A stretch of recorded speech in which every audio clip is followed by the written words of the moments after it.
Assalomu alaykum hurmatli Oxus universiteti talabalari. Bugun bizning universitetimizda yangi rubrika Oxus Talent loyihasi va bugun birinchi sonimiz va bizning birinchi mehmonimiz Oxus universiteti sport klubi prezidenti Aisha. Aisha, xush kelibsiz. Birinchi o'rinda siz o'zingizni tanishtirib o'tsangiz. Assalomu alaykum hammaga. Avvalambor taklif uchun rahmat. Ismim Aisha, Oxus universitetida iqtisodiyot va biznes tahlili yo'nalishi 2-bosqich talabasiman hamda universitet sport klubi prezidentiman. Hammaga qiziq bo'lgan savol Aisha, sportga o'zi qachon va qanday qilib kirib kelgansiz? Yoshligimdan o'zi juda ham faol va tirishqoq bo'lganman. Ammo sport bilan muntazam shug'ullanib kelishim 2024-yil iyul oyidan boshlangan. Aisha, mana shu sport sohasiga kirib kelganingizdan keyin hayotingizda qanaqangi qiyinchiliklar yoki muammolarga uchragansiz? Muammo emas, balki asosiy ko'pchilik uchraydigan qiyinchiliklar deb ayta oladiganim ikkita. Bu vaqt va charchoq. Chunki universitet, o'qish, tashkiliy ishlar, sport va shaxsiy hayotni to'g'ri vaqtga taqsimlash biroz mushkul. Charchoq esa tabiiyki sport bilan shug'ullanganingizdan keyin charchoq bo'ladi va bu ham bir qiyinchiliklardan hisoblanadi. Aisha, birinchi bizga tushuntirib bering. O'zi marafon qanaqa narsa, u qanaqa bo'ladi? Shu haqida ozgina ma'lumot bersangiz, keyin keyingi savolga o'tamiz.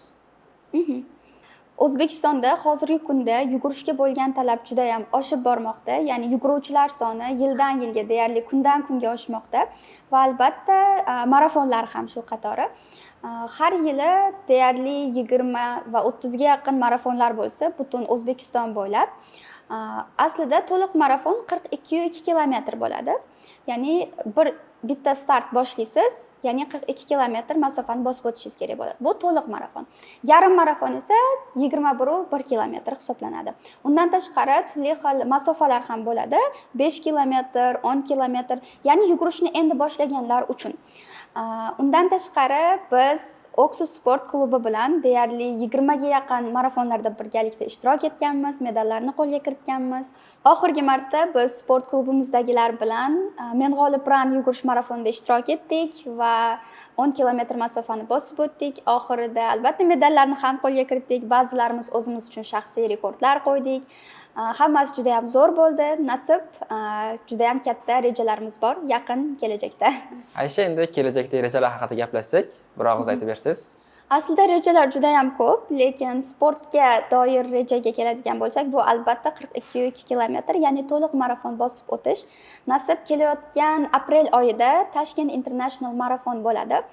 Shunda 42 kilometr masofani bosib o'tish, xudo xohlasa.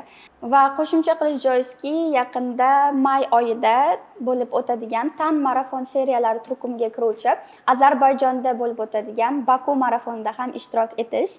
Nasib, u yerda 42 kilometr, albatta yarim marafonlar ham bor, lekin agar Tan medaliga erishmoqchi bo'lsangiz, albatta birinchi 42 kilometr yugurib o'tishingiz kerak bo'ladi.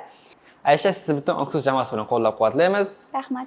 Umid qilamiz, siz Oxus jamoasi nomidan borib, o'sha Ozarbayjondagi musobaqada birinchi o'rin olib kelasiz. Keyingi savolimiz. Birinchi o'rin emas-ku, lekin qatnashib, mana shu masofani bosib o'tish nasib qilsin. Albatta. Eson-omon. Aisha, Oxus talabalariga qanday maslahatlar bera olasiz? Aynan sport sohasi bo'lishi shart emas, boshqa umumiy sohalar bo'lsa ham bo'laveradi. Talabalarga aytadigan asosiy maslahatim bu o'zingizni cheklamang. Ya'ni o'qish bilan birgalikda sport, rivojlanish, ijtimoiy faollik, yangi narsalarni sinab ko'rishdan qo'rqmang. Har bir kichik qadam katta natijalarga olib borishi mumkin. Va albatta har doim yodda tuting, muhimi davomiylik. Hamma talabalarimizga o'qishlarida, ishlarida va sportda omad va muvaffaqiyatlar tilayman. Sizga yana bir bor rahmat kattakon taklif qilganingiz uchun. Xush kelibsiz. Sizga ham rahmat vaqt ajratib, yo'qlamasdan kelganingiz uchun. Bizda shunaqa gaplar.